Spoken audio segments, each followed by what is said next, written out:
Are there no gods, no Buddha? If you exist, hear me.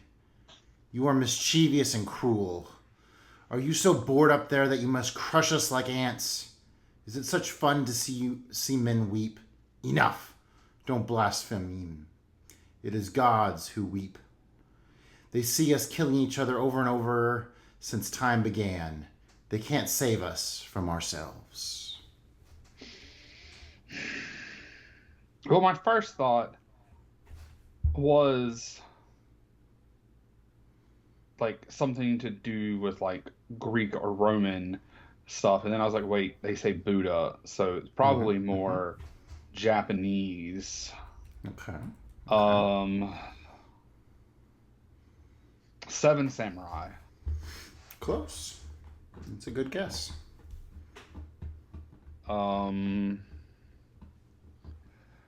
Rashomon. We have seen that. I'll show my cards a little bit. We have talked about this movie on the cast as a feature movie. Well, that narrows it down, but not completely. Well, you always give me shitty hints, so what have you?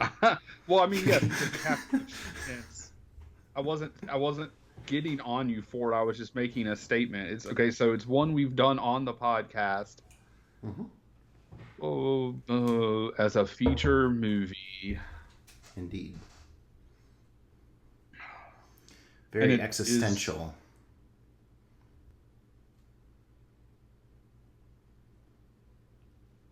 I don't know. Just tell me. All right. Well, it's a Kurosawa, so. Okay. I suspected, but we haven't done Throne of Blood. Was it the Descendant? No, it's not the Descendant.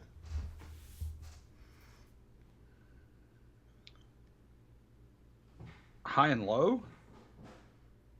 We actually I don't think we've done that on the cast. We did Stray Dog, I think, is what you picked. Yes, we have done was it Stray Dog? Yeah. Isn't that what I just said? You said it's the one I picked. So, okay. I was trying to go through the bigger ones, I guess. Oh no, I picked it. Okay. One of my favorites. It's not Stray Dog. It is not. Oh, is it also my favorite Kurosawa, or my 1A/1B with High and Low? Is it from 1985? Is it in color? Is it King Lear? No, it's not. It does not go by that name. No, but is it a song by Flock of Seagulls? What? Did you ran?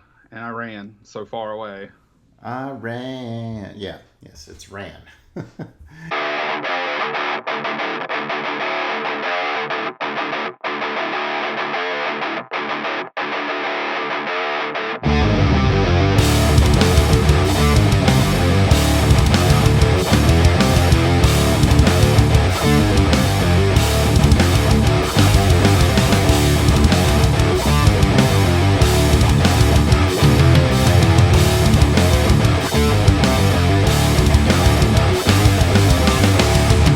You and I have unfinished business.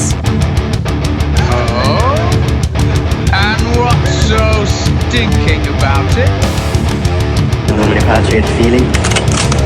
Spirit is something. I think this just might be my masterpiece.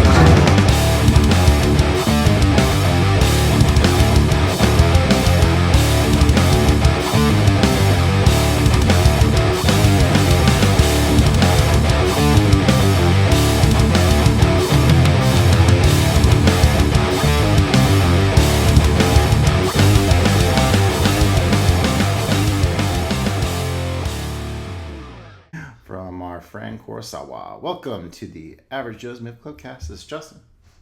And I'm Joey.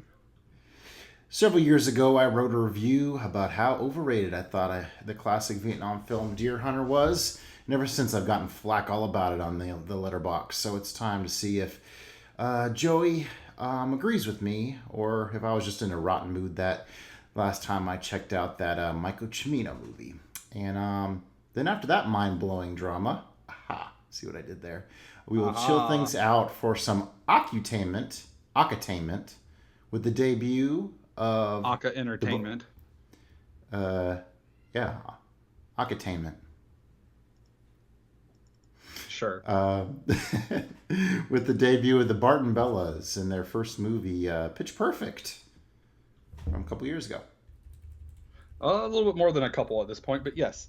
And just a heads up, we do discuss our full thoughts on film, so if you've not seen either of these movies, please just skip forward to avoid any spoilers.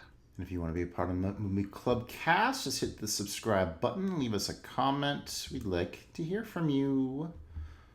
Oh, my goodness. So, as I was, making that whole segment way too long with the whole RAN thing, my computer's just like, you're running out of space. So I was talking to you and deleting stuff at the same time.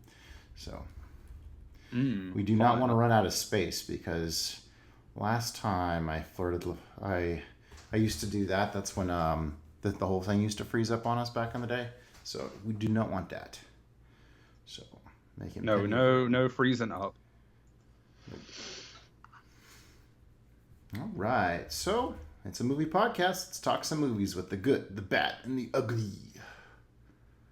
All right, so I have still overhyped, ? Comically fruit-filled, and spicy. Mine are going to be very, very generic. Mine are 1, 2, and 3. Literally ABC 1, 2, 3. It's even more generic than Good, Bad, the Ugly, huh? Good. Yeah. Well, I couldn't. I don't think I had anything that fit those words, so we're just going to go with the 1, 2, 3.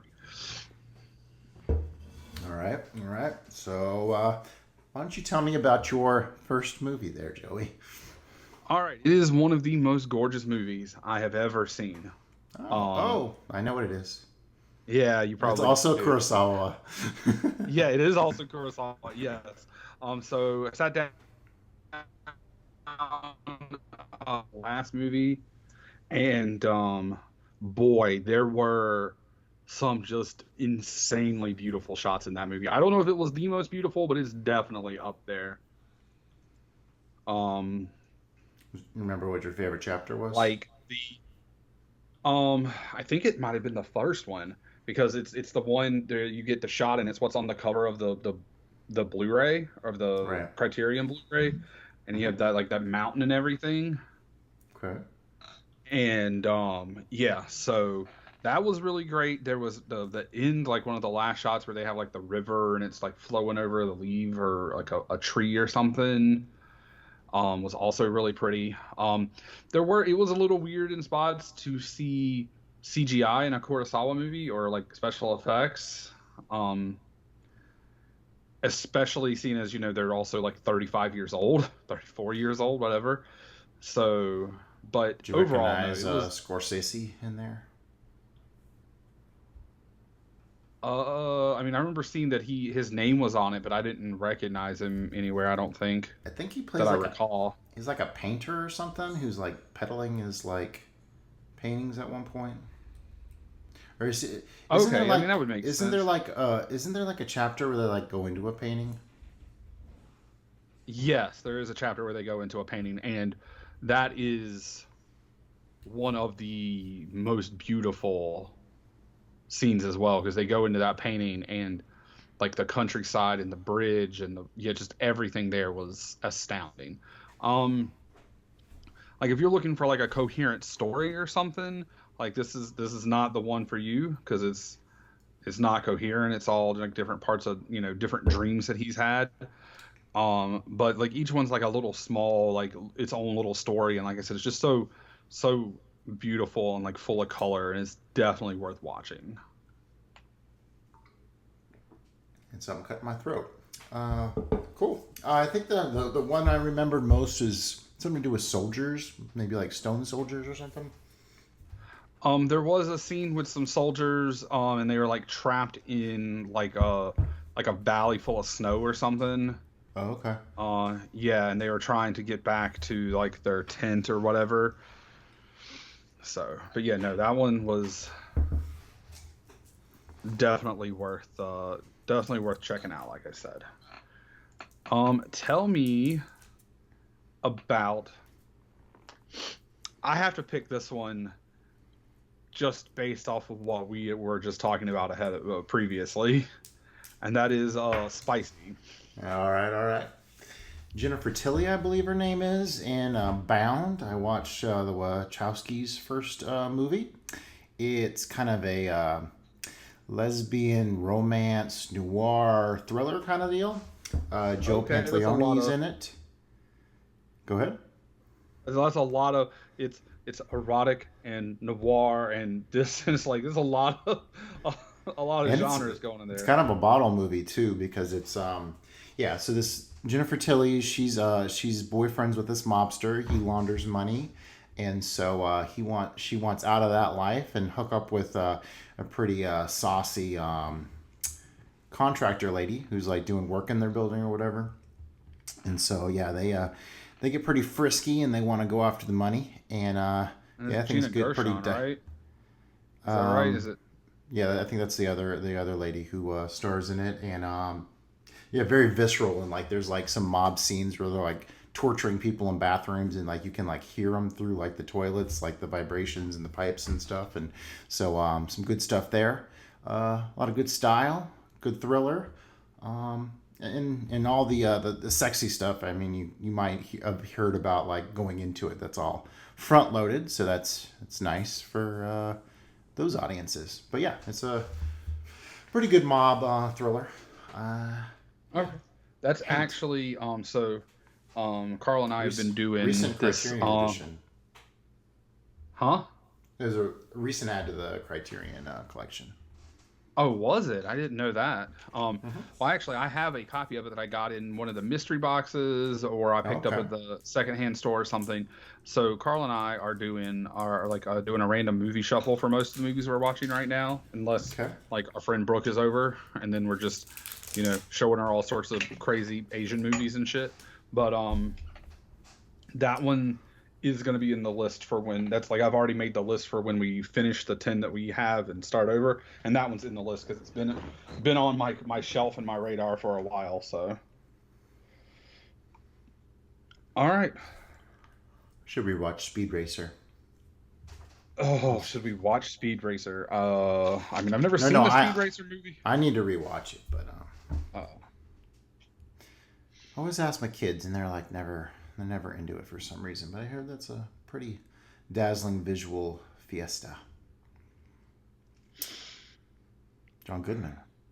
All right, movie number 2, Joey. movie number 2 is gonna be. Well, we'll just kind of stay on theme. It's not Kurosawa, but it is very much an ode to Kurosawa. That will be 13 Assassins. Okay. Yeah. So, this is only my second time watching it. I hadn't watched it in years. And it was just I wanted actually Brooke was over and we we're trying to come up with something. She said she wanted something with like swords instead of guns. And I was like, we haven't introduced you to any Takashi Miike yet. So boom, 13 Assassins. Obviously that's his ode to Seven Samurai. There were a lot more like political stuff than I remembered, but of course you've got the big crazy like 13, How the long ago 12 did you watch samurai. this? May 6th. Okay. This sounds awfully similar to one of your picks from last time. So, how many assassins was that it's one? Also 13 Assassins. It's possible I watched it the same day as Scott Pilgrim, so it is possible that I talked about it. I don't remember. I have not watched many movies since the last one. So if you're listening to this and I mentioned 13 Assassins last time, I guess let me know in the comments and tell me that I'm stupid. But yeah, it's just fight people, fuck people up, that kind of shit. Anyway, on to you. What is comically fruit filled? So the Netflix original from Jerry Seinfeld, Unfrosted, the story of the Pop Tart. Um, Wait, just repeat that for me. okay, so this is a Netflix original. It's Yeah, I the got that first part. film directed by Jerry Seinfeld. Okay, I got that. We're following. Tons and tons of comedians in it, and it tells the story of the Pop Tart.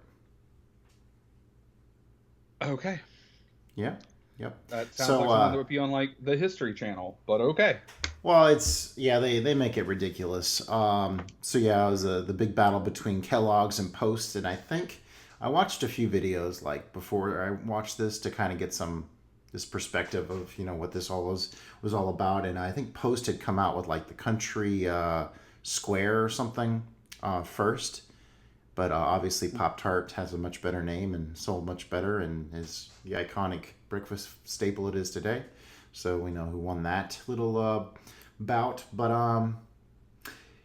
I guess what I wanted to say is the fact that like it's nice to have like so much like jokes like packed into a movie, but there's so many like kind of loose threads where like jokes are just kind of thrown in to be thrown in, and like you can kind of see like Seinfeld's maybe rookie as a director, maybe letting too much creep into the movie instead of keeping it a little tighter, having that many comedians in it. I mean, still pretty good, but yeah, it can get pretty redonkulous at times. Jim Gaffigan plays, I think, the president of Kellogg's. Gosh, yeah, this. Melissa McCarthy plays like. She starts off with Kellogg and then goes and works with like space food and then comes back to Kellogg to help them compete. And I think Amy Schumer is like the baddie at Post and stuff. So pretty crazy breakfast cereal movie. But and kids eat out of a dumpster, fruit filling out of a dumpster at one point. So I think that's all I'll heat up about Unfrosted. Okay, that's Yeah, I watched it randomly one night, and then like one Saturday, like I was busy and I needed my kids to be doing something else, and so I put it on, and they loved it too. So okay. Well, that's good. That's good. breakfast comedies work for kids usually. All right. So, How about movie 3? well, yeah, fuck it. We'll go with we'll go with Mission Impossible, Dead Reckoning Part Okay. 1. You have not talked about this yet. No. Continue.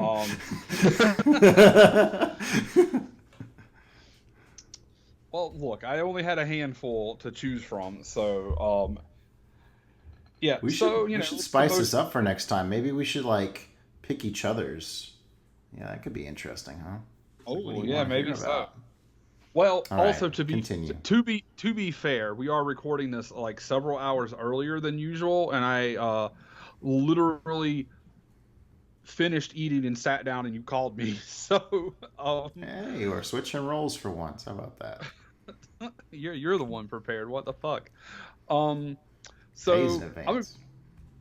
yeah. To be fair, I watched this almost a month ago, so I don't remember all the specifics. I remember that Captain Carter herself, Haley Atwell's in it, and she's kind of like this badass thief, and of course hot AF because it's Haley Atwell.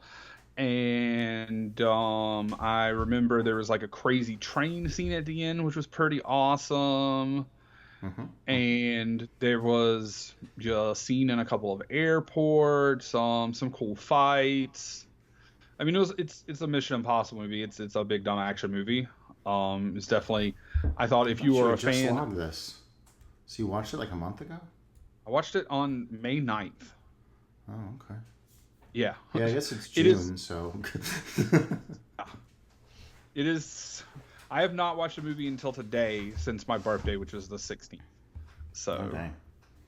yeah, just how it just happened to be. Been busy, trying to make sure I could pay my rent. So, yeah. Understood.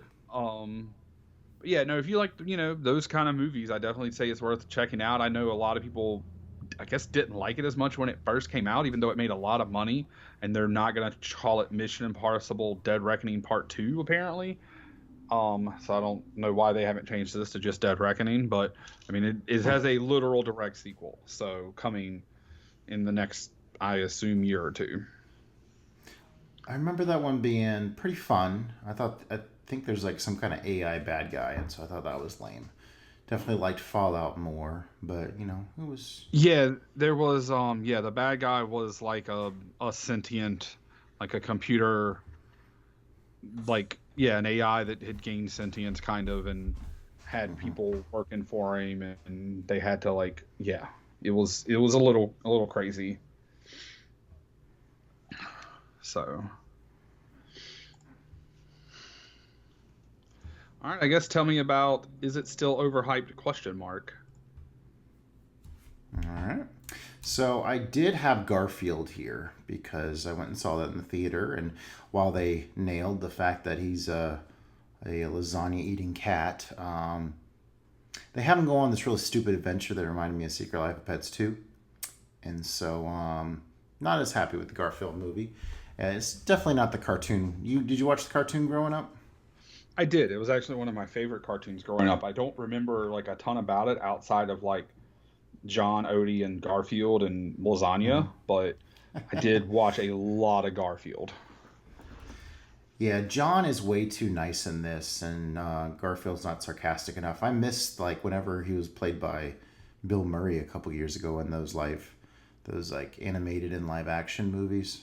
Haven't yet to see those, but yeah, I mean, it's kind of neat that like I'm not even talking about the same movie I'm going to be talking about here in a second, but it's neat how Garfield does reappear for each generation. I mean, you could probably go to an elementary school now, and most kids aren't going to know who Bugs Bunny is, but I mean, Garfield keeps popping up, so they know him. Oh, I mean, I guess they would, because Bugs was in Space Jam. Oh yes, Bugs was reinvigorated in Space Jam and LeBron James. So and Bugs is kind of just a classic character, so you'd be surprised. There's a big like whenever my nephew was in like middle school, like I would be like, hey, do you know who Bugs Bunny is? And they're like, who? So there's a bit of a gap there. I think there is. I think it's also coming back around because there was a time period where they were like trying to take the old Bugs cartoons off because they said it wasn't realistic because like they would drop anvils and all that kind of shit, and it's like, bro, it's animated, and two, it's a talking rabbit, and coyotes are faster than roadrunners, and all of this is like, yeah. So I think there's now they're aware of that fact. Yeah, that's way to ruin your childhood is coyotes are faster than roadrunners. No, roadrunners are not very fast, actually. So the actual still overhyped. Okay, Mad Max Fury Road. I did rate this 4 stars last time I saw it, but I guess in my mind I've always had it like, because people are like, oh, it's the greatest movie ever. It's so awesome, best action movie of the decade, and I can see where they're coming from with that. But okay, I think this movie kind of blows its load in the first 45 minutes or so, because the most awesome stuff in the whole movie is right there. And it's like the most awesome stuff you've seen on screen. I mean, you got this awesome looking wasteland. I mean, that storm is killer. I'm not into all the sped up action. That kind of bugged me. And it seemed like all of Tom Hardy's lines were ADR, which also bugged me, especially, since they cover his face throughout the first part, which, I guess I'm kind of coming around to. But yeah, like the whole opening scene, all the world building with Immortus Joe and stuff, such cool visuals. But then it's like an out and back movie. So There and Back Again, A Road Warrior's Tale. And yeah, just that paper thin plot, just like, I don't know, it gets me. And then the climax is not nearly as exciting as what we saw earlier on. So it ends up running out of gas for me. But man, that first hour, at least, I mean, it is some of the most amazing action movie stuff you've seen. So, Fury Road. So I actually want to rewatch that. I have not seen it in a very long time. When it came out, I worked with my good buddy Henry at the time, who I've not seen in a while now because he lives in New Mexico. But the time we worked together, and he's obsessed with GameStop? Mad Max. Yes, he's obsessed with Mad Max, and so all he did was talk about that movie all the time, all the time, all the time, and like just had hyped it up Like the and Mel. hyped it up and Did you like the originals ones too? yes, he loved Okay. Mad Max. Okay. So I Just go making into sure. that movie. Although I think I made some of my friends mad because if I'm not mistaken, it came out the same day as Pitch 2, or this yeah, and so I went and saw Pitch 2 on my birthday instead of seeing Mad Max. Well, I mean, we see where my priorities lie. Yeah. I saw Pitch I 2 at remember- Cinnabar. Okay. Remember Cinnabar in Mount Pleasant where you can order the food and stuff? No, I Maybe don't not. actually. Oh, bummer. It's right over by where you used But it to sounds live. dope. Oh, well. I mean, yes, but also I that was really in a time point where I didn't watch a lot of movies, so not a ton. Also, I was very poor then, which I guess is not really any different than now, but still. Okay, so you saw Pitch 2 instead of Mad Max. But I saw Continue. Mad Max when I did see, which I might have still seen in theater. I can't remember, but I remember being very like kind of thinking the same thing, that it was very overhyped. Like, was there cool shit in it? Yes. Is the scene where they're like going through the desert and you got the guitar guy on the front of the thing playing the guitar with the fire, and the guys on the poles, and they're like bending over, like Yeah. back and forth and everything. Like, is Wow. all of that cool as fuck? Yes, it is. But I do want to rewatch it because lately I've been finding that there's been several movies I've rewatched, and it's like, maybe I was in a bad mood that day, or it was something where, someone said, "Oh, this movie is the greatest thing ever," and it just couldn't live up to that hype. So I do want to rewatch it, so I'm, refreshed to watch Anya Taylor-Joy be Furiosa. So, but yeah, I kind of feel like I agree with you that it is overhyped. The first time I watched it was just randomly with my father-in-law, and like I thought it was fun. Like, it was a crazy action movie, and at the end he said, "Oh man, they don't make them like they used to." So it's like, huh.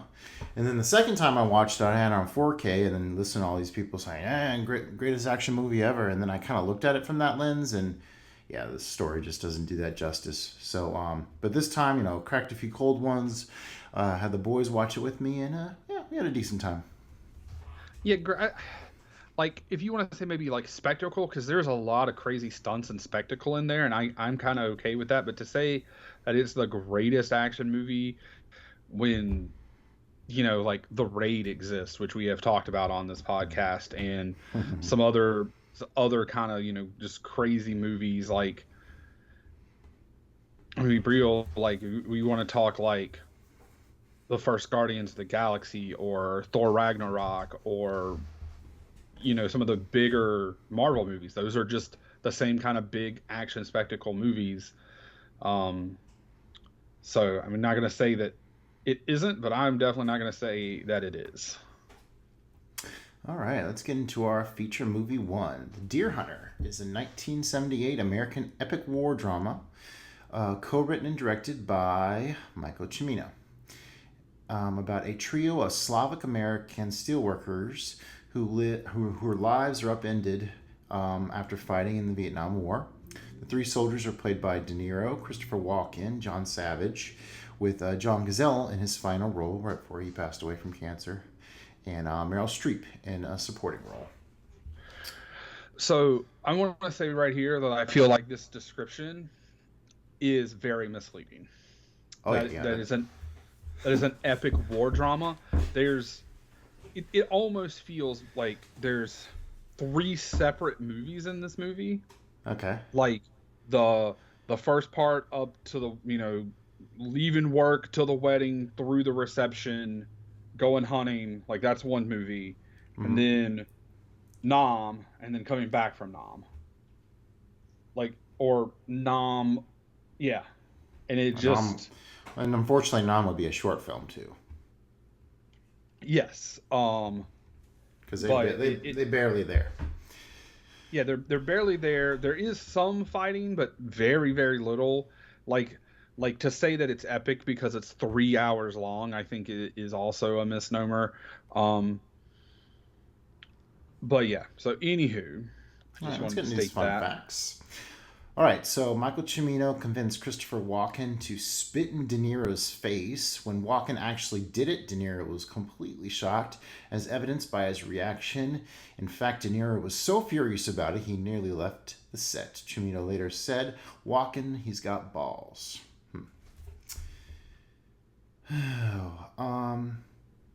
Yeah, I guess I didn't really preface how, like, this is coming up again on one of my like most hated movies to see like if I giving it a second chance, especially talking through it with somebody, would change things. And so it's gonna be interesting because I have no idea what you think of it other than probably it's way too long, which I mean anybody could tell you that. So yeah, let's keep digging into it. The slapping and the Russian roulette sequences was authentic. The actors grew very agitated by the constant slapping. I mean, gosh, it hurts just you hearing the smacks in this movie. Naturally added realism to the scenes. It's kind of funny that I watched Cimino's other movie, which ended up being, because this was like his Oscar darling, because they won all the Oscars from this. This was like the first big Vietnam movie. Yeah, and he went on to have this huge budget Heaven's Gate thing afterwards, which was a Western that flopped miserably, which a lot of the issues in this movie I think are covered up by some pivotal stuff. So we'll get into that. But yeah, Cimino is definitely one for, I mean, if you want to know all about a steel factory, I mean, just watch the first 5 minutes of it. I mean, you'll get plenty of steel factory, because that was really important to the plot. It was so important to the plot. John Cazale was very weak with lung cancer when they began filming, and for this reason, all his scenes were first. Cimino knew from the start that Cazale was dying from cancer, but the studio did not. When they found out, they wanted to replace him. Streep learned of their intentions. She threatened to quit if they did. I think Streep and Cazale were dating during the time of this. Cazale died in March 1978, shortly after filming was completed. He never saw the completed movie. Okay, which character did he play? He's the one from Godfather. He's Fredo. Yeah, Oh, the guy with the big forehead. Yeah, that's Fredo. Yeah, that's John Cazale. Okay. So he was in Godfather 1, 2, Dog Day Afternoon. This he was he was only acting for a couple years, and he did all these bangers, and then all of a sudden, yeah, he unfortunately died off real early. That is very unfortunate. You want to read a few of these? All right, so good old Bobby De Niro was so anxious about the film's controversy that he did not attend the Oscars. He asked the Academy if he could sit out the show backstage, but when the Academy refused, he just stayed home in New York. The scene where Steven is yelling, "Michael, there are rats in here, Michael," as he's stuck in the river, is John Savage yelling at Michael Cimino because of his fear of rats, which were infesting the river area. And according to Michael Cimino, Bob De Niro requested a live cartridge in the revolver for the scene when Michael subjects Stanley to an impromptu game of Russian roulette to heighten the intensity of the situation. John Cazale agreed without protest, but obsessively rechecked the gun before each take to make sure that the live round wasn't next in the chamber.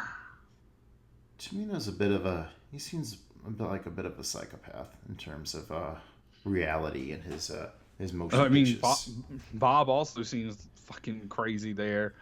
And then the deer hunting scene was shot in the Cascade Mountains of Washington. The mountain shown in the background is Mount Shuskin. The volcano shown is Mount Baker. The waterfall is Nooksack Falls. Get there. We'll get there. Various critics objected to the Russian roulette sequences, suggesting that such activity never took place in the Vietnam War. Cimino was planning on the scenes to cause controversy and simply stated that no one could be certain of the accuracy. De Niro and Cimino reportedly argued as to the realism of those scenes, which is easily the best part of the movie. So there you go. Yeah, they really could have just called this movie Russian roulette, but All right. So any upfront things you want to talk about, or just dive into these notes? So you said you didn't know how I felt because, like I said, I hadn't even had time to put reviews on Letterboxd for these yet. Mm-hmm. Like the movie is definitely long, but even though there are parts of this movie where there are long stretches where it feels like nothing happens, it doesn't really feel like 3 hours, which is kind of, I know, coming from me, like a strange thing to say. I would agree with But that. it did. I But mean, yeah, there. it particularly flowed fast for me this time. Trying to, because I mean, when you're watching it for the third time, or like really trying to dig in and find stuff about it, it does flow by a lot faster. I mean, I knew you had told me. I think it was you on the last episode told me that the wedding scene was very long, which I guess the wedding itself wasn't very long, but the fucking reception was insanely long. But I guess them being I guess it's part of their Slavic Russian tradition, and it's like in a small town, in a small mill town. Do you know they mentioned that they're Russian, Joey? Did you know that they mentioned that they're Russian? Did you know that? Yes, I did. Okay. I just wanted to make sure that you know that notice that they mentioned that they're Russian. Yeah, it's very weird to see Bob De Niro play a Russian when he's usually Irish in Italian movies. All right, so plenty of steel factory shots to go around there in the first 5 minutes. I mean, what's new? It's a slow opening to a big old movie. The mother not so pleased about the son getting married and getting shipped off to Vietnam. That's pretty touching. I did listen back to an interview about, I guess, the lady who played the bride in this movie was talking to a film critic, and she was going on about this actually, Vietnam veterans seeing this on the screen, opened up that part of them to be able to talk about Vietnam. But almost the way she described it, I mean, probably any Vietnam movie could probably have that impact on a veteran. I mean, this one's pretty visceral at moments, not to say that, what actually happens is reality, but I can go both ways with that. I can see the merits of this being the first depiction of Vietnam on screen, but, there's a lot more to pick about it as well. Yeah, because this movie came out in 78, it finished, or 79, and finished filming in 78. The war hadn't been over for hardly any time by the time this came out, if I'm not mistaken, and both Platoon and Platoon and Full Metal were mid to late 80s, and Apocalypse Now was the same year or the next year or something. The next year, yeah. I think I saw from my original review that it kind of stole its thunder in a way. So Cimino is known for wanting to go for the gusto, make the next big great American movie. Compared to Gone with the Wind, which it's always as long as you can, and then that whole reception where it had their pictures with the flags and stuff didn't make any sense for how you would decorate for a wedding reception. So it was just this very patriotic rah kind of attempt, and I think it was very reminiscent of the similar kind of dance ball thing that takes place in the first part of Gone with the Wind. Yeah. Dusting off the brain. No worries. I mean, Gone with the Wind, that was also... We did that for the cast, can you believe it? I know, we did do that for the cast. Was that season 3, episode 1, if I'm not mistaken? It's been a little while. Or season 4, back when we still did seasons. I don't know. It was the first episode of a season that was not 1 or 2. So Joey, what do you think about the writing in this movie? The dialogue? The dialogue. What do you think of the dialogue in this movie? I think it was fine. I don't think anything about it was really fucking memorable, other than them, yelling people's names a bunch. Yeah. None of it's memorable because pretty much they don't say anything the whole movie. It's very, very passive and get out of here, and it's of no substance whatsoever. And that was actually one of the things, like when the movie finished, Carl was like, what do you think of this movie? And I was like technically, like, it's shot well, there's some very good nature porn in spots, the like where they had the explosions and stuff, like it looked good, it was made well. Hmm. But there's, like, to me, there was literally nothing that was crazy memorable. Like, literally having just watched this movie, finish watching it like 2 hours ago, and you're like, what do you think of this? And I'm like, oh, what, that happened? Like, I think so that's one of the things that, like, because I can't stand whenever, like, there's a whole big audience of people that are like, oh, this movie's incredible, this movie's incredible, and then, like, gosh, I can kind of be a contrarian sometimes in that, and I've definitely made my voice heard on Letterboxd, arguing with people about, like, some of the short stuff, cited stuff I've seen here. And we're on the dialogue, and I'm pulling up a quote. So fill time if you can. um so we were sitting there talking about where the dialogue isn't necessarily great, and it's like, oh, look, we can I don't know what to have them say here, so we're just gonna sing this song. I'm gonna sing a song. Yeah. During the I wedding, just love you, baby. Very, very yeah. catchy song. Very easy to, yeah, connect with the characters over, I guess. Oh, that's what I Yeah. was thinking about. A lot of people say that they get really immersed in the characters in this movie, and that it really confuses me because, I mean, beyond the fact that that Walken and De Niro, of course, because they're who they are, but like the rest of them, it's just like it's really, and I think that the ultimate goal in this movie is to make you fall in love with these people. And by the end, that ironic toast at the end, it's just like, I wasn't.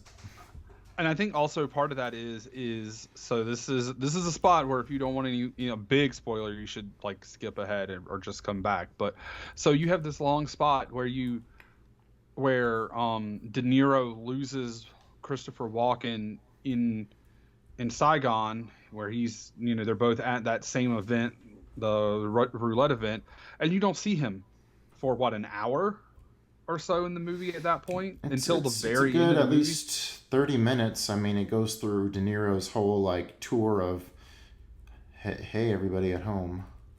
Yeah, coming back home and then going back, and no one knows where he is, and everyone thinks he's dead. And then, like, we obviously, I didn't think he was dead because we didn't see him die. We just saw him ride off with the gangster guy or whatever.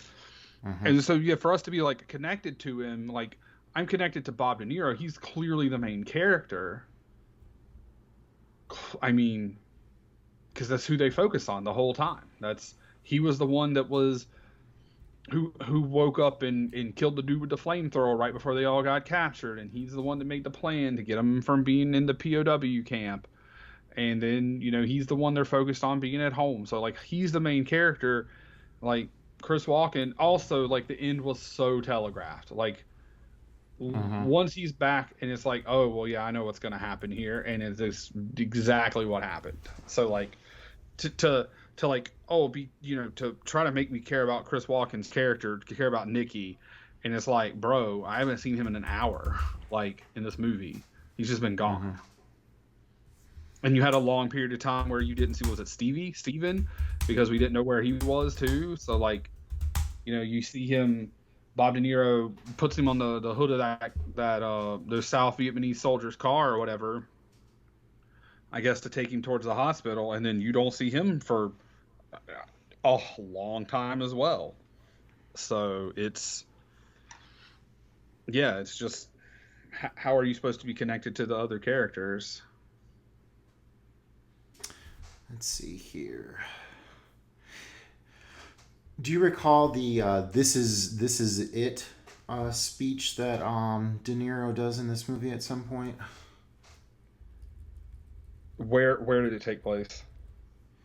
Gosh, because I'm trying to find it because I want to read it because it's like has no substance whatsoever. It's like this is it. This is it. If it's not this, it's not it. Or I can't remember the speech exactly, but Is it maybe I'll be able to. Hmm.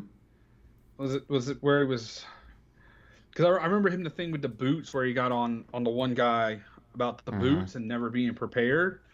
But I just remember him being like, "Oh, you'll never learn. He never has this or this or this." But I don't. Yeah, I don't recall that this is it. Gosh, So yeah. Dang. Well, actually, okay, we are back after scouring the interwebs, and the reason I missed this quote is because it's so small and insignificant that I did skip right over it. But I have to read this quote from Michael, which I had such substance. Stanley, see this? This is this. This ain't something else. This is this. From now on, you're on your own. It's moving stuff, man. It's moving. this is the greatest dialogue I think I've ever heard. Oh gosh, this movie's so shallow. Oh. And I copied the other quote I wanted to throw in here. Hopefully it comes right up. Yep. Oh yeah, that's the good one. Okay, the good one is you have to think about one shot. One shot is what it's all about. A dare's got to be taken with one shot. So, and that takes place, I guess, right before the hunting scene, and that kind of echoes what happens later on.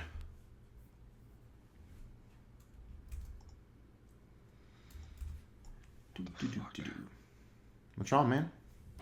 Something happened with how my page is formatted, and so now everything is shifted the wrong way, Oh no. and I don't like. Let me turn. And I don't. forgot. Yeah, I turned that on by accident. Okay, does that help? Yes, it does. Good, yay! Okay, very good. All right. Yes, so they're in the bar and they have nothing to talk about. So yeah, they start singing I love you, baby, and it's, very catchy. And, yeah, I guess you connect to the characters that way. So the scenery is always great. Go ahead. I was gonna say it is not its fault because this movie didn't exist when this movie was made. But all it made me do was think about 10 Things I Hate About You. Oh yes, that's part of that movie as well. Yeah. Okay, so Cimino's not all bad. He has a great eye for visuals, and the scenery throughout this miserable-looking, I guess, Pittsburgh steel mill town is very dreary. It's Clariton, I believe, is the name of it. Okay. But and it's then, the mountains are all Pittsburgh, picturesque, and yeah, he has a great eye for visuals. He's definitely a great visual filmmaker. Yeah, there were definitely some very good shots when they were out hunting in the mountains and stuff. The monologues are so simplistic, but whole one shot, one works. Oh yeah, what we were just talking about in terms of it, the one shot speech echoing. Did you know the characters are of Russian descent? Yes. Okay, so that's my little Russian gag again. Yes, they remind us. Yes. I really wish they would have rushed through this movie. And so yeah, Christopher Walken has that Russian hat for no reason on whenever they get up to the mountains. They're constantly toasting Russian stuff. There's all the Russian dancing during the wedding. Yeah, they go to the Russian Orthodox Church. Go ahead. And when he's in the hospital in Saigon and they ask him his name, is your name Nikolai something, and then they're like, is this Russian? Right. And he's like, no, it's American. Yep, that's a big one too. And normally I like Russian stuff, but I think it's used very tacky here because I can think of two reasons why it's so strongly insisted that these folks are Russian. So during that time frame, I think the American public, if they're looking at this story of immigrants coming and suffering a tragedy, it would be much lesser to experience that through Russian immigrants compared to British immigrants. You mean they would feel less? They would feel less sympathetic. Yes, because of the Cold War. Yes. So this is a style of immigrant that we're not so comfortable with. So we're gonna hold you at a distance a little bit, just in case you get too upset about the movie. I don't know. Yeah, although it definitely felt like they maybe had been there for maybe they were first, maybe they were like second generation, but who knows? That's not really said. That's just kind of a guess. But yeah, beat into you, and then I mean it's and can you, the tacky reason of they'll be Russian because we're gonna play Russian roulette.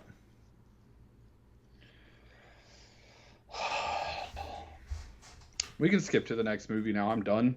I didn't even think about that. And if that was part of the reason, that is terrible. That is a terrible reason. It's and it's the tackiest thing you could possibly do for a movie that's supposed to be about experiencing the war horrors of Vietnam and like, being America's first tragedy. And then like, hey, they're Russian and they're gonna play Russian roulette later. Ding ding ding ding.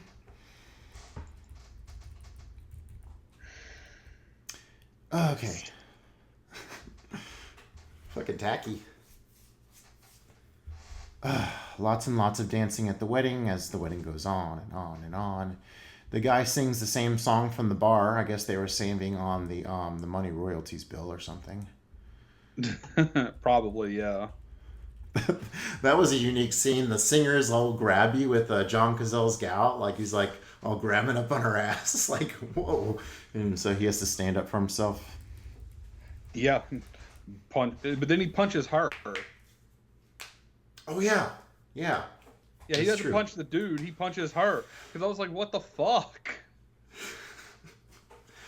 And that's the second time somebody gets punched, because Meryl Streep apparently gets punched by her dad at the beginning of this movie. Yeah, she gets punched. He slaps her and then straight up just balls up his fist and punches her, like, right in the face. So all she's trying to do is, like, help him because he's drunk, and then he's bitching about women and then punches her, and I guess that sets up the, for her to live in Bob De Niro and Chris Walken's house while they're in the war or trailer or whatever it is. We run into the Vietnam soldier in the bar, and they're just like, oh, just terrible kind of thing. And they're like, yeah, whatever, yeah, go America. So it's, really peppering in this whole, like, juxtaposition of the American idea of war, I suppose. More wedding. Oh, don't spill. Ah, shit, they're screwed now. I actually was in this podcast I was listening to, like, Chimino was, like, freaking out about this drinking scene, like, making sure the spill was perfect. So I guess what they ended up doing was he was, like, over top of her with, like, a dropper, and so he was able to, like, spill it the way he wanted to look on camera. Ugh. Very, very crazy director. Yeah, it sounds like it. The running around naked scene, I guess that was there to stir things up.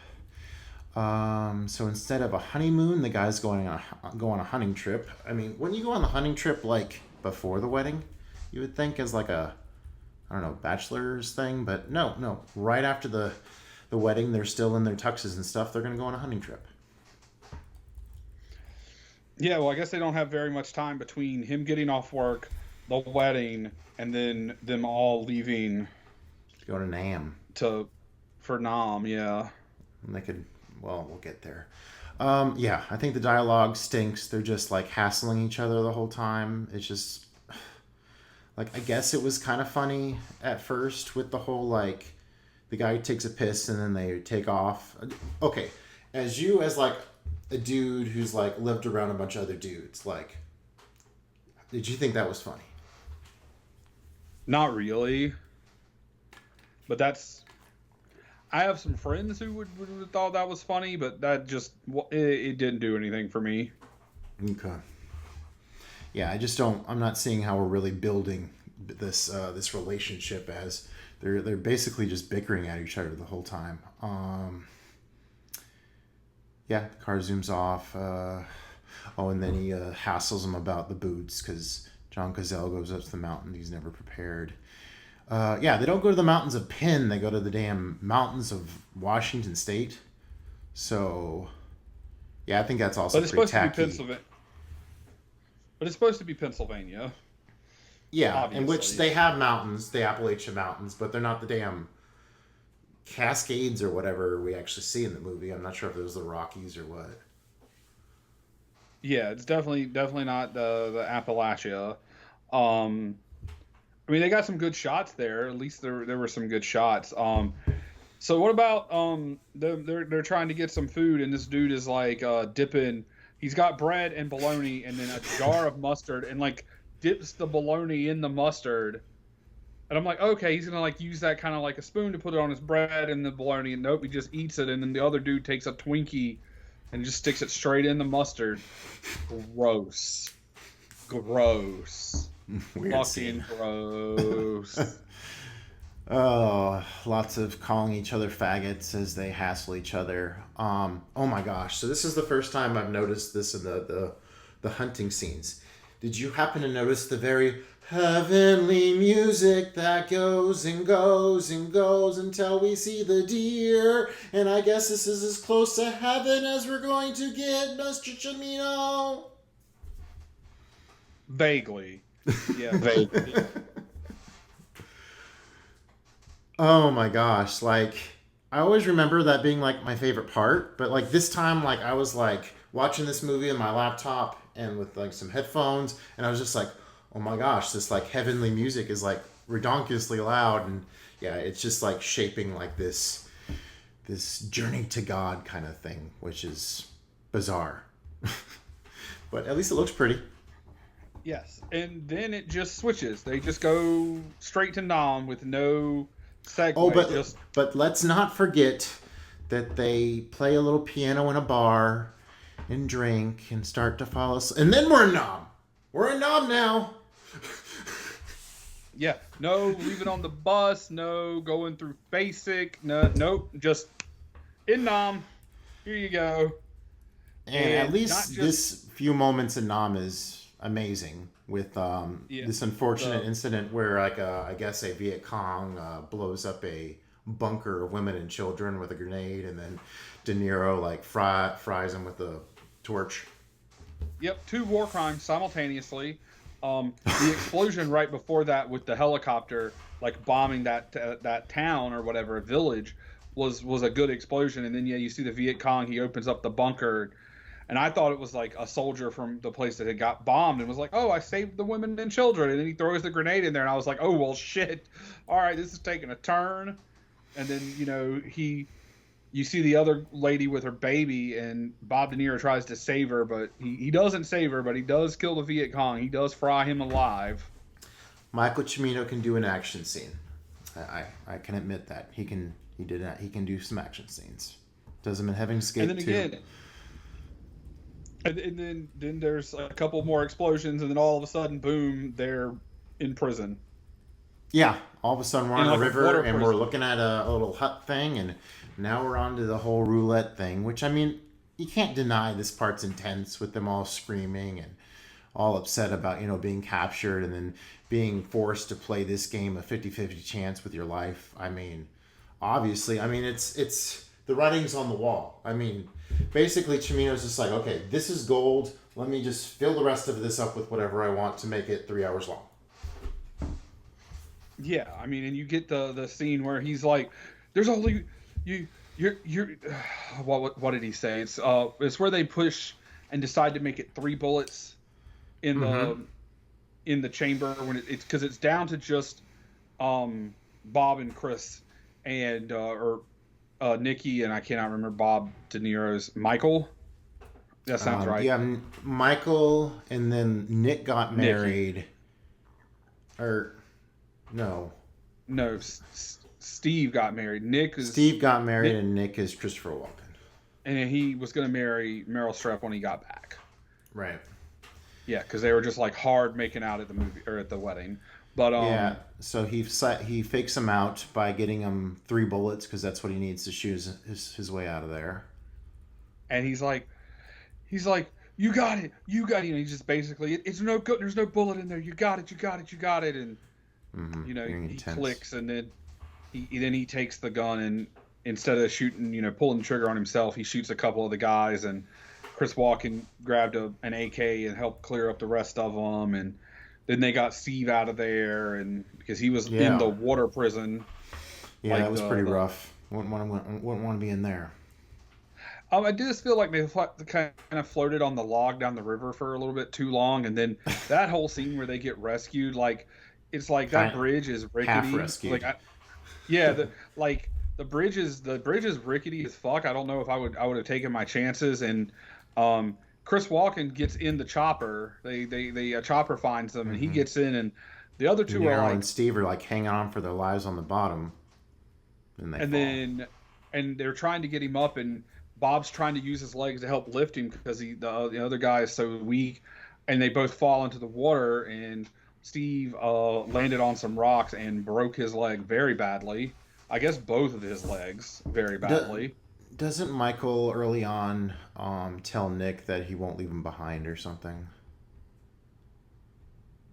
Maybe. Okay. Okay. That's I interesting. don't I think remember. it's there, but like the fact that you don't even remember it, speaks volumes. De Niro and Steve fall and get left behind. Vietnam sucks. Everyone's trying to get out of there. Walken ends up in an army hospital. You had already mentioned the guy asking him about his Russian descent or whatever. But apparently this like whole roulette experience has really broken him, and now he's become addicted to the 50-50 chance of roulette in his hands. I took it more as like PTSD, but okay, yeah, sure. Tries to get a prostitute, but crying kid turns him off to that idea. So somehow he ends up in this back corner alley roulette club, and De Niro's there, and then he like runs up. He's like, "I'm not scared of nothing," and takes a shot, and then it gets broken up, and he gets rushed away with some gangster, and then De Niro goes back home. So Yep, and then we're back in Pennsylvania. De Niro is broken up about coming back, avoids his welcome back party. Kind of a dick move. I mean, kind of a dick move, but also like coming back, and now he's going to deal with all these people, and they're probably going to ask you a bunch of questions, and you haven't interacted like that in a long time. It's probably very overwhelming.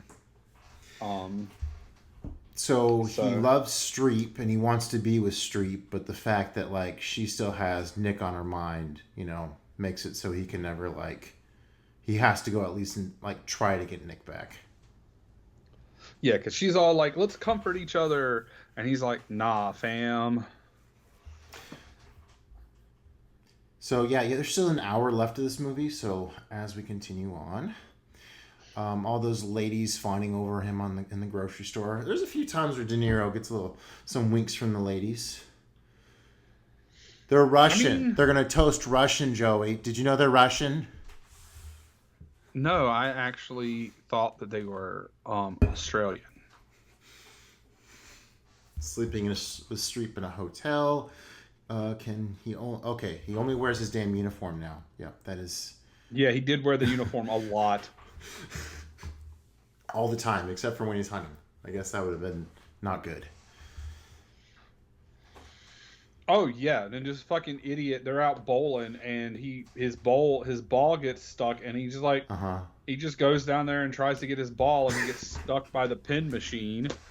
I could have sworn this guy dies, and this was like a foreshadowing omen of what like was coming up. But no, he's fine. So whatever. Yeah, it's just, I guess it was supposed to be a break, to like give you a little piece of humor, but Little reprieve, yeah. yeah. Lovely mount. Okay, so now they're hunting again. De Niro goes hunting. It's funny how like in this scene, it's just like he's just walking up the hill and then down the hill. It's really pretty. And now the scene's over. It just he just walks through the scene. It's as the heavenly music starts going, and then he sees the deer, and he A very aims. big deer. It was like a 12-pointer too. Like, Okay, it's a huge buck. but he can't take the shot. Shows how he's jaded. He's by making his friends play roulette in the cabin. Oh yeah. Then that was a huge dick move. Well, yeah, because he walks in and his one friend has the gun pointed at his other friend, and it's his John Wayne pistol, and so he takes it. And he's like, "Oh, okay," and puts the one bullet in, and he's like, "Let's go. I'll show you some real shit." Mm-hmm. It's like, bro, what the fuck? Yeah, he's way more intense than his pals. Oh man. Yeah, music swells up, music gets going with wide shot as he walks across. Oh yeah, he hooks up with Meryl Streep one more time in the most dark lit scene of the entire movie where we have no idea what's going on. I guess we'll move on to the next part because we can't see it. Steven is away from his wife, recovering from in a veterans hospital. He lost his legs, so I guess they're estranged now. I guess there's a whole, like, did you catch on to the fact that I guess that wasn't his kid? I caught on that there was like a second kid or something. I mean, because I kind of thought she was pregnant because she looked like it when they showed her trying on the dress at the very beginning, and then his mom was like, not so skinny girl, if you catch my drift. And it's like, okay, so she's pregnant. Right. I just assumed that was his kid. But then it seemed like there were two kids. There was the kid that was supposedly his and then another kid, but maybe there was just one. I think from what I understand is there's one kid and it's implied that it's not his because he hasn't slept with her or something. So, all right. Yeah, he lost. Okay, so he's being sent money from Nick, who's apparently still playing roulette for big money in Vietnam. Okay. Okay, so now off to the fall of Saigon, but De Niro can still make his way, comfortably back into the roulette climax. Yeah, start throwing money around. I assume he took some of that money from Nick, because he is throwing the money around. There's no denying that their white shirts and red handbands are like so iconic, and as much as I can't stand this movie in a lot of ways, I mean, I can't deny that. I mean, the reason it won was these very chilling depictions that don't really have anything to do with the Vietnam War, along with the the ref. He had like a dark lens and like a light lens. So it kind of looked like he had an eye patch that was kind of stood out, and as they're in this whole like hand you the revolver with one bullet or whatever to take your turn. Okay. And I don't recall in the rest of the scenes where they did roulette, they would spin the gun once and you would just move it back and forth. And in that one, in their showdown, he would put the bullet, someone took the shot, and then he respun it and passed it, which was different, but interesting. So I mean, of course, the movie could have ended right there. We don't need anything after that, but whatever. Continue. You're right. That probably would have been a better ending, especially for what they were leaning on here. So, of course, Nick dies because, that was very telecasted. I guess, I'm not sure who would have gone if it wasn't Mike sitting across from him, but I'd like to think that Mike stole Nick's safe shot, so I don't know. Nick has a funeral, because, we had a wedding, so now we have to have a funeral. They all gather around this table, and they ironically sing, "God Bless America," and freeze on a final toast. For some reason, I had remembered that De Niro putting his gun down from hunting was the final shot of the movie, but it's not, and it should be. And the fact that it's this corny, ironic singing thing is unfortunate.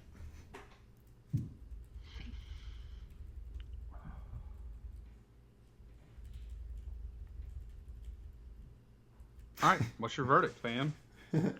I don't know how many better Oscar nominees there are from that year. I've seen Coming Home, which I don't remember being all that great either. So there's a few of them I still need to watch. So it might very well have been the best movie from 1978 or 79. But there's so many issues with it that just drives me crazy. It tries to latch you onto these characters by setting real stakes, but there's just no substance there. Lots of nonsensical elements and coincidences make it way more powerful than what it's going for. It's so long, and there's a few good moments that stick in your mind, like obviously the roulette stuff, but just beyond that, it's just a bunch of jerks razzing each other, and you're supposed to somehow get connected, as there's this American disillusionment of Vietnam going on. So I gave it 2 stars before. I'll move it up to 2.5. I think I'm in somewhere that same range, 2.5, 3, in just a very average movie, maybe a little above average, because there are some really well shot scenes and some good acting in some spots. But yeah, like you said, the dialogue is just kind of there. So I think 2.5 to 3, somewhere in that. I'm in that same range. Cool beans. Well, it was interesting to talk it through with you. Yeah, I increased it a little bit because I do want to tip my hat to the scenes that are clearly like blow you away. But yeah, everything around it just doesn't make it a good movie. Movie number 2, which is going to be Pitch Perfect, and we are going to be joined by 2 guests for this half of the podcast. That's going to be 2 of Justin's kids, Nolan and Tanner. I believe Nolan has joined us before, so let's kick this off. Pitch Perfect is a 2012 American musical comedy film directed by Jason Moore and written by Kay Cannon. It features an ensemble cast including Anna Kendrick, Rebel Wilson, Adam Devine, Anna Camp, John Dickens, and Elizabeth Banks. The film's plot follows an all-girl a cappella group who compete against another group from their own college to win the nationals. The film is loosely adapted from Cornell University alum Mickey Rapkin's nonfiction book titled Pitch Perfect, A Quest for a Collegiate A Cappella Glory, and director Moore's own experience at his alma mater, Northwestern University. To be fair, I think I was trying to read it too quickly. Possibly, but I got you, fam. I got you. All right. So, what caused you got Nolan, Tanner? How are you guys doing tonight? Good. Pretty good. So, what did you think whenever I asked you to watch the a cappella musical with Mom on a Friday night? Why? Why did I want you to watch it? And the second thought is, my first question is, what's it about? And you already told me. I'm very confused. Okay. But so, why you would be interested in a musical, in other words? yeah. Okay. Nolan? Technically not a musical. Yeah. Very musical influenced film or story. It is a music movie, but it is not a musical. But that's neither here nor there. So Brittany Snow said that Rebel Wilson improvised most of her lines and would go on 20-minute tangents that would have the whole cast in stitches. You guys remember which one Rebel Wilson is? She's the bigger girl. Yeah. She's Fat Amy. Yeah. Fat Patricia. Or, Fat Patricia, yeah. That does not surprise me. That seems definitely on brand. So upon seeing the title, Adam Devine thought this film was a baseball movie and thus wasn't prepared to sing a song at his audition. The producers told him to sing any song, and he chose the Full House theme song.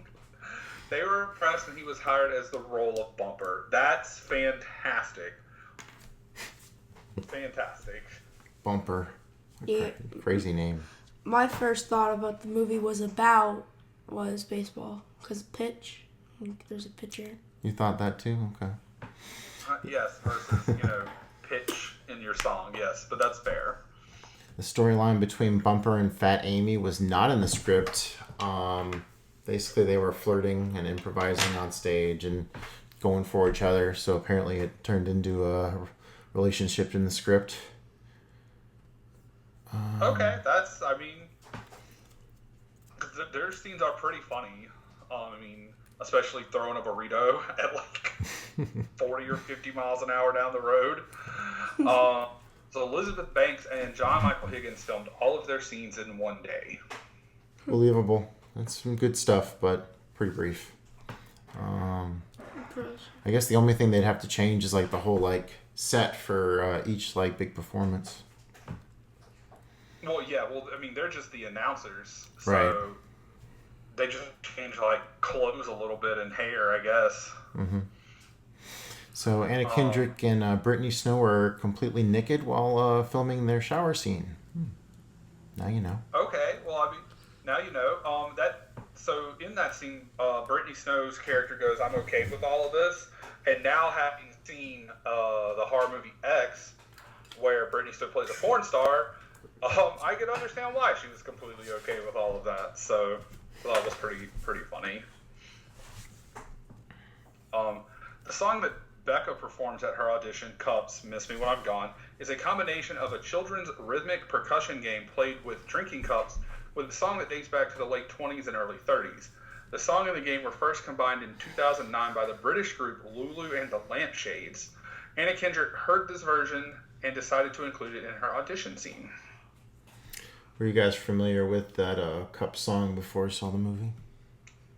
The Cup song? Yeah. No? Mm-hmm. That was your first experience with not. it? I wasn't. I was familiar with it, obviously, since this was a rewatch, but when I first saw it, I wasn't familiar with it. Well, I didn't even know Yes, the that's voices were what I real meant. about it. Yep. So my wife, Christina, she's always enjoyed this franchise, so I figured, it might be a fun family movie to gather up, because, it's a crazy comedy at times. It's a little raunchy for kids, but otherwise, it's good music in it. Dancing, fun. I guess it's a little, but it is PG-13, I think. So I don't think it's crazy. Like, probably a little bit, but nothing absurd. You've told me some of the movies you've let them watch before. This is pretty tame. How would you guys say this compares to the other comedies you've sat through that are Horror movies? The horror ones? whatever you guys want to talk about. Yeah, that's definitely up there for the language. Lots of language. There's a lot of scenes where they're talking about sex a lot, but Yeah. there's a lot of nudity words. It is about college people, and that is kind of a thing. Yes, it's a very sexy movie. And lots of nudity stuff. There was no actual nudity. Just they were naked filming the scene. You just don't see anything. Yeah.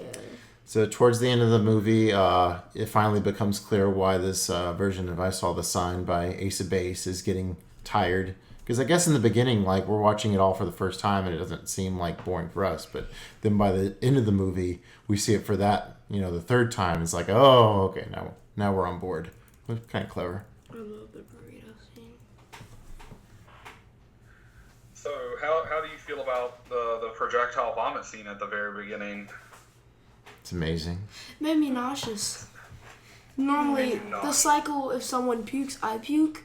Or if someone pukes, I Was the puke real or was it CGI? CGI. Yeah, probably CGI. But But yeah, it's a real nice punch up in comedy. it's kind of like a jump scare. I don't know if that was CGI. It was like It was. some SpaghettiOs. Yeah, it might have Maybe- still been. You got to think this was 12-ish years ago or so. So it was probably. Wow. It might have still been a practical effect. I'm not really sure, to be honest. Anna Kendricks is very lovely young lady, rocking those low cut shirts. It's nice to see her not animated. Oh yes, because she's the voice of Poppy in the Trolls movies, which is how we lure Gannon into also watching this movie. Oh, and that, Anna Kendrick, there is no S on the end of her name. I know we're in the South and we put the S on the end of everything, like Walmart's, but there's no S on the end of her name. It's Anna Kendrick. Got it. Yeah. But yeah, you're right. She is definitely a very attractive lady. 100%. Rocking that eyeliner or whatever. She's the redhead, right? Whatever Anna Kendrick wants to rock, let's be real. Let's see, it makes sense that Anna should be coming up with these mesh-ups since that's her whole laptop wannabe career thing, but yet they're stuck in this whole tradition of the tradition of Bellas. Oh. Yes, she is definitely trying to be new school, while Anna Camp and Brittany Snow, Anna Camp especially, is trying to be very traditional and, hey, we have to do this the way it's always been done, yada yada. Do you think you could have pulled off that Star Wars collection in college? Complete with a mural? I'm not sure how he would have. You think he painted that Death Star? Oh my god. I guess it had to be like a wall twin, because if he painted that, that's impressive that he was, like, why are you trying to be an a cappella singer, Benji, if you can paint like that, my guy? Like, I mean, that was an impressive collection. He even had the 3 lightsabers sitting on a stand like they're katanas, but it's like, bro, that's a lot for your dorm room. Absolutely. He's, I thought I was rocking it with we had the big screen TV at one point. He is a dedicated Star Wars nerd. And he tries to play it off by doing magic on the side.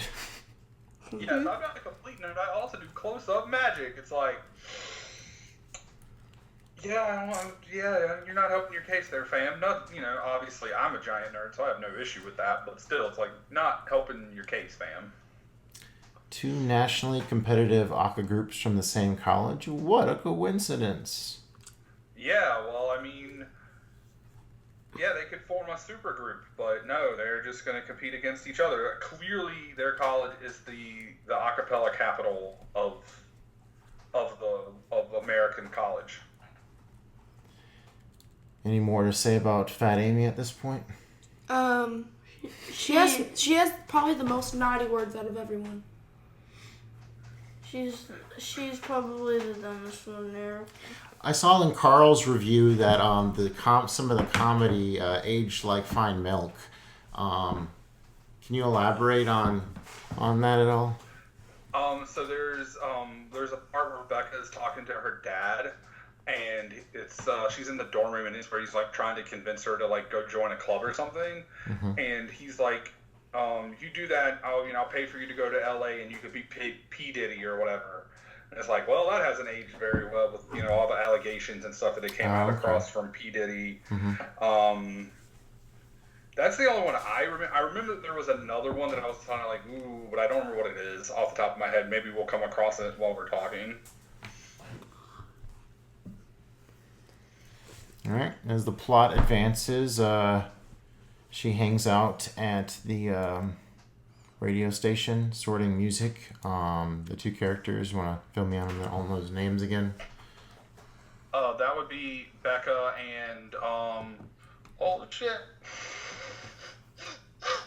Why did you ask me? Why did you guys remember his ask me? name? Jesse. Jesse. Oh yeah. Becca and Jesse. Becca and Jesse. They like collecting discs. The music makes me feel really old, like the fact that they're holding up an Adam Lambert record. Yeah, there was an Adam Lambert record, and they held up like a Yeah Yeah Yeahs. And then obviously there's the Ted Nugent, which was just a very old record. Also, I guess that's also another reference that maybe didn't age super well is Ted Nugent with some of his things that he's come out and said and did. I guess it just depends on who you are, but.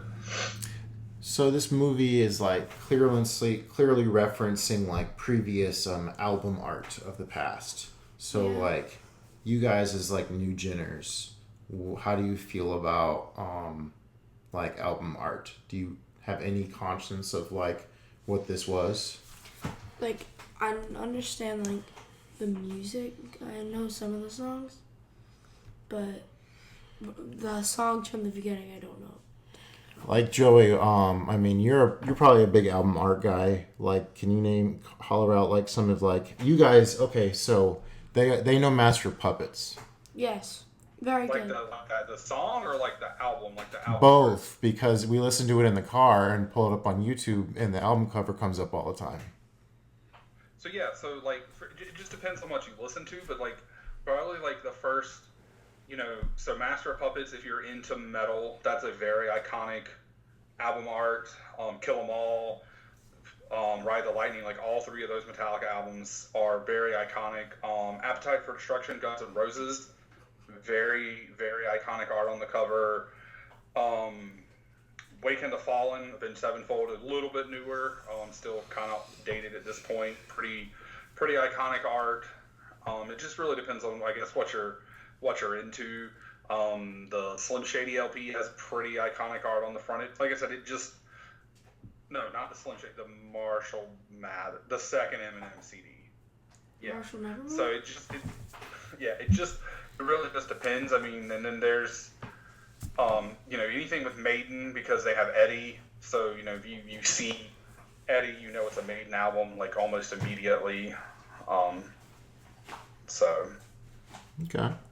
Because it's interesting, because, like, today's artists don't really have as much album art. I mean, there's definitely not as much out there, at least not that I'm aware that you guys were exposed to.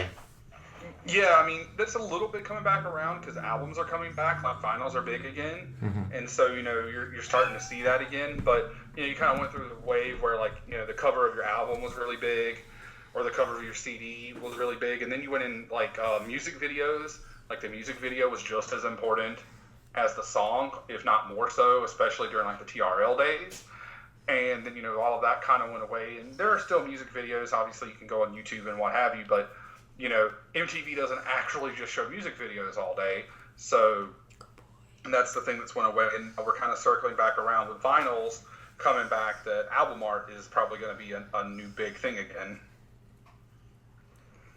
Got anything? Yeah, well, today's generation, album art isn't really good. Because, like, Taylor Swift album, she just has blurry pictures. It's really weird. I can't admit, whenever I'm chilling on my phone, and then like I go on Pandora and I always listen to like a bunch of albums, like The Weeknd or like Mr. Puppets album, or like the Lady Gaga albums and stuff.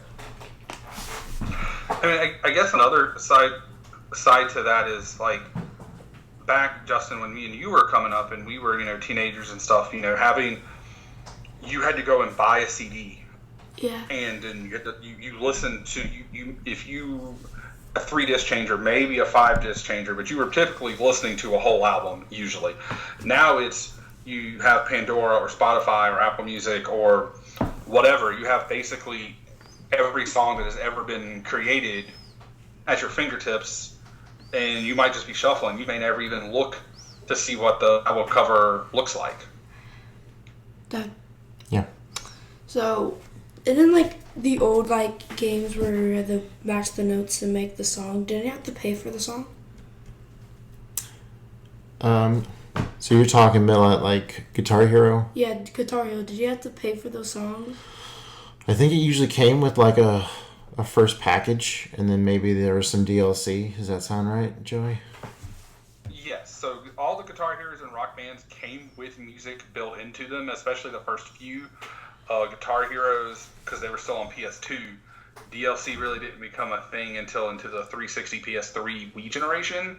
And by the time Rock Band, I think it was Rock Band and Guitar Hero 3 came out, was when you started getting, they would release songs, you could like download packs and pay for them, or they would actually release discs for people who didn't have the internet to be able to play those track packs. So you could actually buy the disc and have basically, these extra 15 or 20 songs, which then you could essentially rip to your hard drive and then play off of just your Rock Band disc. True. It's funny how McLovin is just in this scene where they're kicking off the auditions, both to book in the movie. Yeah. Yeah, it's like, he was like, I'm around, I'll film these scenes real quick, alright, I'm out. Yeah, basically. Although his name is not Christopher Mintz, please, it's just McLovin. All the main musical sequence are, there's a lot of fun. They're a blast to watch, especially the ones the auditions are tied into, because they have all the fun style with like showing all the different frames. So. Yeah, and everybody loves Since You've Been Gone. I mean, it's a pretty, especially now. Like, the song was already very popular and it was not particularly at that point, if I'm not mistaken. But now you add another 12 years to it, and it's just like this big kind of iconic pop song. So it's it's kind of adds to it. It's such a big song. Yeah. Yep. So, I'm pretty sure that girl who kept on throwing up, I'm pretty sure Yeah. they said she threw up because of stress. Mm-hmm. What I'm wondering, if my mom threw up because of stress, I wonder how much she would throw up per day. Probably quite a bit. Or per year. Honestly, like, the third time Wow. they sang that same song, I just got kind of bored of it. Yeah, it definitely drug into the ground. It just sounds like they just, like, mouth the words, and for the first time, it was like, is that their voice? Because I thought they would just mouth the words. It was just they would just play a song in the background. 'Cause, like, when they start showing up their face and then they're singing, I was like, oh, it's real. Oh, that's right. So Aka Greek life. So like me and Joey went through Greek life in college, and so experienced like the whole like initiation stuff they do, and so it was pretty funny to see like that incorporated into these Aka groups. So Yeah, and the whole like blind or essentially blindfolded, and then you have to this little oath where they can't sleep with anybody from the troublemakers, and it was a little silly, but it was an fun. immediate kick out the first practice because like a few of them had hooked up. Yeah, at the mixer or whatever after initiation. So yeah, Thoughts on Stacy? Stacy's nice. that was I mean, there's a lot of very nice looking ladies in this movie. Can't even get their little cheer right. All they needed to do was fix that instead of saying on, where everyone was confused if it was on 3 or after 3. It was like literally, it is instead of saying 3, you go 1, 2, ah. That's it. Use 1, 2, ah. I would have fixed it, but whatever. 1, 2, Thoughts on Hey Mei Lee's quiet gag? I mean, I thought it was funny, especially when she talks at the end like at regular volume, and they're like, "Oh, bitch, you don't have to shout at it." It's interesting. It's like I'm engaged with it, like, because I'm like trying to read her lips to see what she's saying, but at the same time, I'm kind of like, ugh, it's kind of annoying at the same time. You know what would help you with that? Be able to see what she's saying. Put on subtitles. Subtitles, yeah, man, got them. Yeah. What was funny? Do we have towards subtitles the on? end, no. No. Okay. What was funny towards the end about that quiet girl? When she threw up, when that girl threw up, she fell into it. Oh, that was crazy. And then when she angel. stood up, you could see it on her back. It was like glue. Yeah. Yucky. My wife actually cracked up over this whole like, oh, my nodules are gonna crush my dreams of being an a cappella amazing performer. What was also funny was that girl with the vocal cords messed up. She was like, when she would play a high note, she would go towards the end. Oh yeah, that's right. She had more bass to her voice. So who is that? Yes. Coming into this, I did not realize that the reason you had referenced the Breakfast Club is because that's a big part of this movie. So Yes. now I know. It's a pretty big part of the movie. I had forgotten. The riff off in the pool, pretty fun. Justin, don't you forget about me. I won't anymore. All right, can't help but tear up for the "Don't You Forget About Me." And then we go off to this competition. Do you guys remember the Sacapellas? Yes. The Sacapellas? The group with the socks. Da, da, da, da, da, da. We're gonna skip over the riff off and the empty pool. You can you can elaborate on that. I love that scene. Yeah, no, I like the riff off, just the back and forth, like switching between the songs, and who doesn't like Anna Kendrick busting out some Dr. Dre? So Okay. yeah, Dre into Blackstreet, even though they kind of messed on them a little bit, and you used its instead of it. You're out. Right. But that also takes to show you where everybody else besides Anna Camp's character, Aubrey, was more willing to go outside of the box with their songs. Because you saw them sing Rihanna's, S&M and some other stuff before you got to that point. So you kind of saw everybody else's more willingness to be outside of the box. Not a big fan of the Trebles making trouble with their alums. That's not right. You gotta respect your elders. Oh yeah, after the first event, yeah, where the older Aka group won, they're like, "You'll fight us," and then you saw Bumper's like, "No, I tore a quad, man, I can't," and then Becca just straight up punched the dude. Yeah, it's arrested for it. Bummer. Yeah, and you're right. That dude did like it because he definitely Fat Amy kicked me in the nuts. The next note I have is the Fat Amy getting hit by the burrito, which is quite yucky. I mean, the Bumper hit me with a burrito. I why got would you waste shot. a burrito? I got shot. Someone shot me. And they start singing "Party in the USA," and it makes me feel really old. Wasn't that really Why, 'cause hated song? they're singing baby Miley songs. Yeah, because those aren't supposed to feel that old, but now I'm watching it in a movie that's really old, so it's Oh my gosh. catches up to you. Really, isn't that To be song fair, really it's controversial? way newer than the other movie we watched. A lot newer. True, but it's. I don't have any nostalgia to "I love you, baby." So.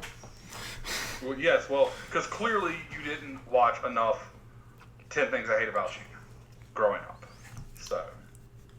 Oh, in the last movie, did you know they were Russians?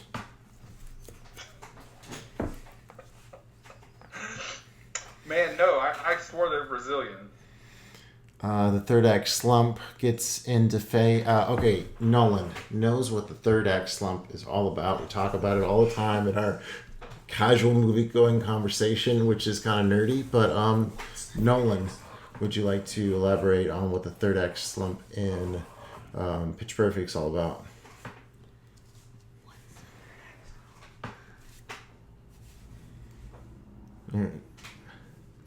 Pass. I don't know. Where the group just quits and the one girl just doesn't want to do it. Well, they don't advance to the finals, right? That's part of it. And then she gets in a fight with her boo. So then everybody's sad. Well, they weren't dating yet, but yes, they get in a fight, and now we're at spring break. When they go to jail. Brittany Snow has her nose surgery, and Becca is doing the midnight shift at the radio station. Yes. And then she goes to talk to Jesse, and Jesse very politely in quotation marks tells her to go away, essentially.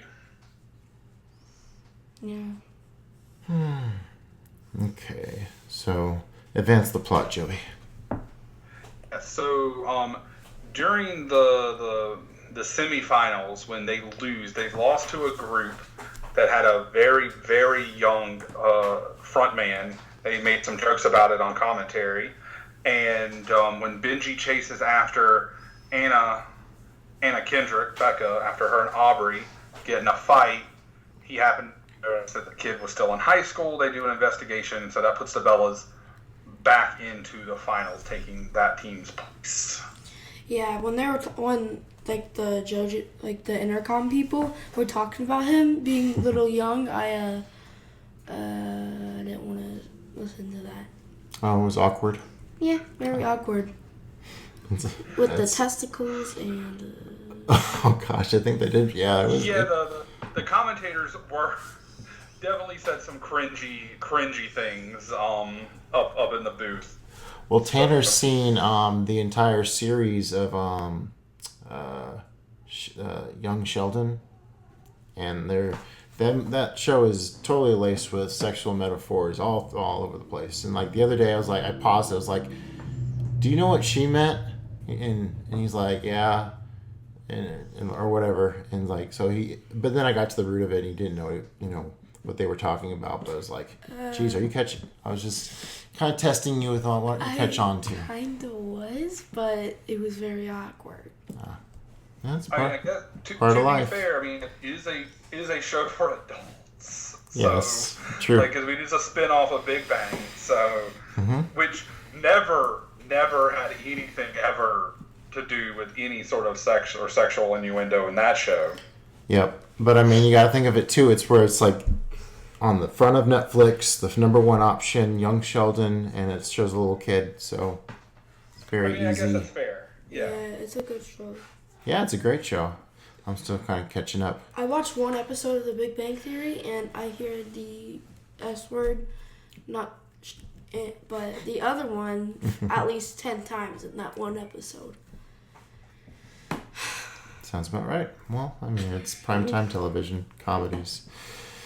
Oh, but kids grow up too fast, huh? All right, Elizabeth Banks. The shake weight joke kind of warm up thing she's doing. Yeah, that was kind of. The horizontal running. Yes, the horizontal running, that was hilarious because we tease Nolan because sometimes he struggles in the running department with his baseball. Awesome final I mix-up. like doing horizontal running. I'm doing it right now. The awesome final mix-up of performances. Any thoughts on the climax, guys? Yeah, it was good. I thought it was pretty okay. I definitely thought that, like you looked at the past performances and the trebles had, it felt like they had the longer performance, and here obviously they had the shorter one.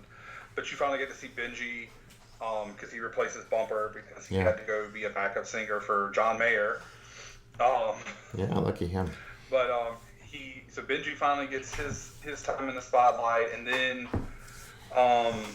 you see where Aubrey has relinquished kind of some control, and you see Becca blows the pipe at the beginning, and they're doing more modern songs, not songs just by women, and then they have the mix up, and obviously they mix in the Don't You Forget About Me, which as soon as it hits, you see Jesse in the crowd, and you see his reaction and his realization of what's happening, and you see him throw his fist up, and that leads to, they win, and then they have their big kiss at the end that they've been building to the whole movie. So There was a small climax during one of the songs. When they first perform with the new group or the annoying song, the small climax, no climaxes are always like, what's going to happen next? What's going to happen next? When that girl who always has that solo that throws up a lot, trying to see if she throws up this time, and he's like, oh my god, she's gonna throw up, she's gonna throw up. She doesn't throw up. Yeah. Yay. What'd you think of that psych out humor? yeah, I think they some of the releasing the reins a little bit maybe took some stress and pressure off her a little bit there. So I love the misogynist joke there right at the end. It's like, oh, I would have never guessed that they would have succeeded because you're a misogynist. Great commentary from those two. Really funny, unique college comedy with a lot of music, attractive people and raunchy aspects. The perfect family entertainment. perfect family entertainment. Family comedy night is the best. It's the best. Well, all right, out of 5 stars, what would you guys rate it? 3.5. 4.5. 3.5. 4.5. 4.5. Okay. 4.5 stars. You really liked it. I give it a 3.5. Average. Man, how many podcasts where we had where I've ranked both movies higher than you? Because I don't think it's been very many. Huh. I mean, maybe it doesn't. It never feels like it. I mean, I gave it. It was a 5 before I watched it. It was a 5 after I watched it, and it will probably always be a 5 because it's great. Actually, I might change my rating to a 3.5 because between like the songs and concerts and practices, there's always like this random stuff, which I don't really like the radio station. I didn't really like that, but the Breakfast Club parts are fine. I think the movie was worth watching until the. I feel like once they moved on, I think after the semifinals, I think that's just when the movie just doesn't as good. I just think the movie's not worth watching until. Oh, what did you say? I think the movie's worth watching until the end of the semifinals, and then after that, it's just not worth watching. Oh no, no one tuned out. Like those little extra parts.